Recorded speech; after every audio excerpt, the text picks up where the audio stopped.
Today's video, we're making sweet potato pancakes. There's many times where I cook extra potatoes for dinner and then I place it in my fridge and then it stays there hidden. So I repurpose them Saturday mornings to make these amazing and delicious pancakes. To make the pancake batter, we're gonna start with some all-purpose flour, which I have in this bowl. To the flour, I'm going to use baking powder. Baking powder is going to make our pancakes rise and feel fluffy and delicious. It's a necessity. Also, a little bit of salt. You do need the salt to activate the rice and everything else, so it goes right there in the middle. We're gonna take this, whisk it, mix it all around, so every pancake will fluff up.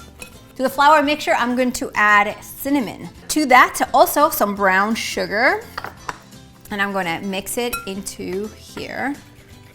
Sweet potatoes and brown sugar and cinnamon are a great side, but we want our pancakes to also be just as delicious. To our flour mixture, I'm going to add an egg right in the middle, and then some melted butter. Here I have half a cup of cooked sweet potato that, like I showed you, lots of them sometimes I find in my fridge from dinner.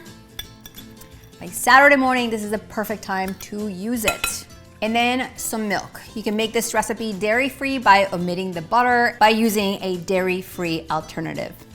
And like all of our pancake recipes, we start by whisking it in the middle and making sure that egg is thoroughly whisked. And then we incorporate the wet ingredients into the sides, and we scrape the sides and incorporate the flour that way. I'm gonna be using a non-stick griddle, but you can also use a pan. I'm gonna just take a stick of butter to grease my griddle, which you could just spray it or use a vegetable stick.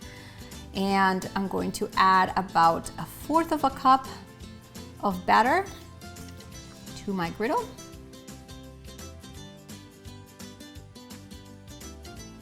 All right, so these are ready to flip, and you know that because they smell like pie. I'm kidding. The edges are defined, are bubbly. As always, you're gonna find the recipe to these pancakes right below this video, as well as other recipes you can try. See you guys next week.